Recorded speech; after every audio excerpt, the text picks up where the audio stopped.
بكم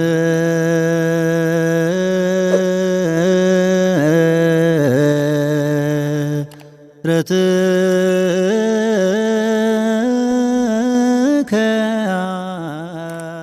أملاك yoo furmaatti barbaaddan malee jireenyi keessan gaarii hin ta'u. Wangeela qulqullicha Maatiyoos boqonnaa 14:27 irratti akkas jedha. Wangeela qulqullicha Maatiyoos boqonnaa 14:27 irratti yommuma sana Yesuus Kiristoos isaanitti dubbate. Cimaa anadha hin sodaatinaa jedheeni jedha. Hin sodaatinaa cimaa anadha ittiin jedhe. Maarreegaa namni Waaqayyo waliin jiraatu, namni Waaqayyoon amanu, namni amantaa qabu, namni Waaqayyoon qabu, namni fannoo hidhatu sodaa hin qabu. Maaliif? Kana gaafa jennu wanti nu sodaachisu, wanti nu doorsisu, wanti nu rifachisu hin jiru jechuu miti. Hafuura akkasii kana maqaa Abbaa, Ilmaa, Hafuura Qulqulluu Waaqa tokko jennee ofirraa mo'achuu, ofirraa hidhuu, ofirraa abboomuu, sodaa keessa keenya galee sodaa humnaa olii, yaaddoo humnaa olii ta'e nu jeequ kana maqaa Waaqayyootiin ofirraa hidhuun dirqama keenya ta'a. Kanan ta'u taanaan jireenyi keenya borii baay'ee ulfaata. Baay'ee rakkisaadha. Inni biraan immoo kanarratti immoo maatiin ida'amanii qarshii fi qarshii qofaa barbaadan kun mucaa kana jireenya ishii hin barbaadan jecha. Haa jiraattu, haa duutu, maalaa taatu baay'ee rakkoo fi baay'ee ulfaataadha. Kanaaf egaa sodaan guddaa kun hafuura ayina xilaatiin kan dhufu. Hafuura hamaa ta'uusaa. Sodaan daangaa hin qabne namni uumama isaatiin sodaa hin qaba. Sodaan daangaa hin qabne kun, walirraa hin cinne kun, ijoollee xiqqoo sodaatame namni guddaan cimee of bareede gaafa sodaatu keessi koo rakkoo qabaa. Anis rakkoon qabaa. Waan ta'etu keessa koo jira jedhee namni kun ofirratti shakkuudha. Furmaata kanaa ta'uu kan danda'u gara boolii deemuudhaan badii ofii, yakka ofii, cubbuu ofii, raawwii ofii baasanii himatanii, seeraan sagadanii, seeraan kadhatanii, seeraan soomanii hafuura kana hidhuutu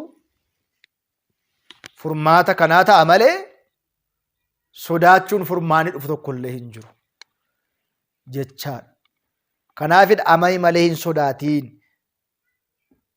Kan haguugame kan ifa hin baane, kan hin beekamne hin jiru jechuudhaan macaafni qulqulluun kan inni nu barsiisuu fi kan inni nutti himu isa kana. Namoonni rakkoo akkasii keessa jiran gaa'ila uummachuu dhiisuu danda'u, bultoo uummachuu dhiisuu danda'u, qabeenya namatti kenne namarraa fudhachuu dhiisuu danda'u, rakkoo isaanii baasanii namatti himuu dhiisuu danda'u,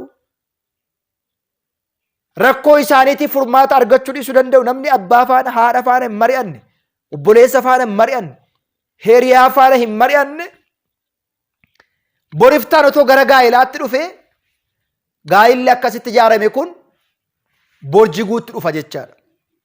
Abbaa warraa faati warraa gaa'ila keeyyatti waliin haasa'anii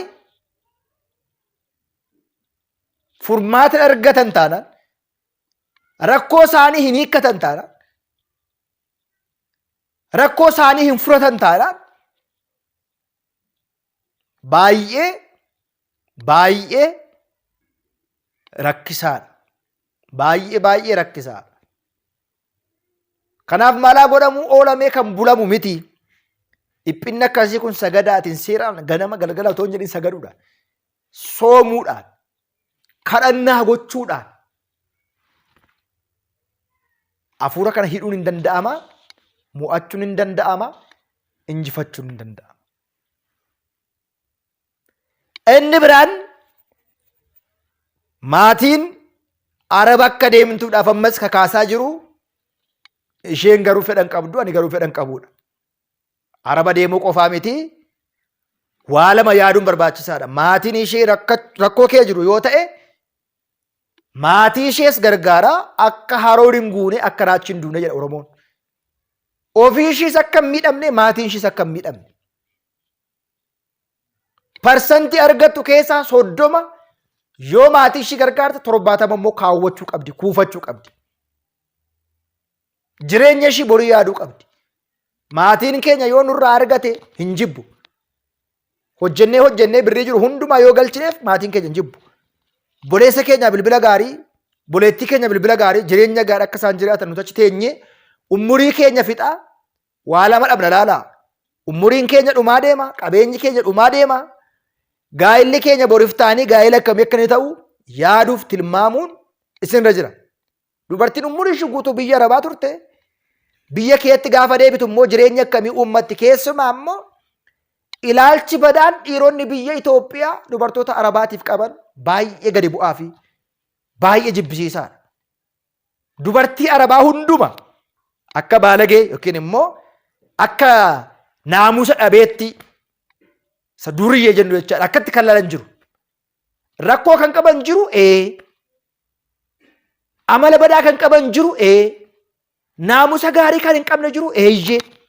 Naamusa gaarii immoo kan hin qaban, Waaqayyoon kan sodaatan, amantaa kan hin qaban, abbaa fi haati qaxxaanii kan guddisan jiru dubartoota biyya Arabaa isa amantaa qabus, isa amantaa hin qabnes, isa wangeela barate, isa wangeela hin barannes ija tokkoon laaluun dadhabbina dhiirota biyya Itoophiyaati. Kana qofaa immoo miti. Kana qofaa immoo miti.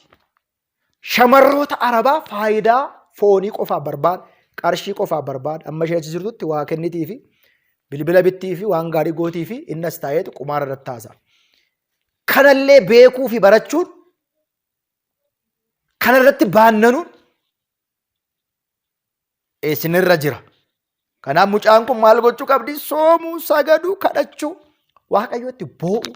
Yoo Waaqayyo sodaa kana keessa koo galee Waaqayyo waliin, luboota wajjin, maatii koo waliin, hiriyoota koo waliitiin akka walitti dhiyaadhee hin mari'anne jireenya koo borii akka hin fooyyeffanne kan na godhu, umurii koo guutuu joortuu ta'ee akka hin jiraadhuuf kan na godhu, narraatii hidhii, narraatii qabe jettee Waaqa ishii kadhachuudha malee sodaan furmaatan ta'u, sodaan jireenyan ta'u,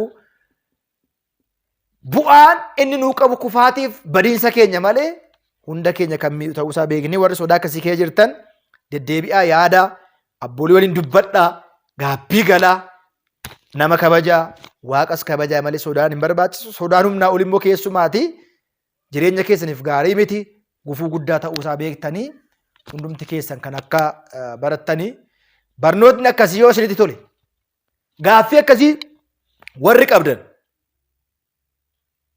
gaafachuu dandeessu. Chaanaalii kana sabiskiraayib, laayikii godhaati. Barnoonni kun hunduma biraa qaqqabu. Har'aa barumsi qabanne kanumadha. Kan nu barsiise, kan nu gorse Waaqa abboolii keenyaaf galanni haa ta'u.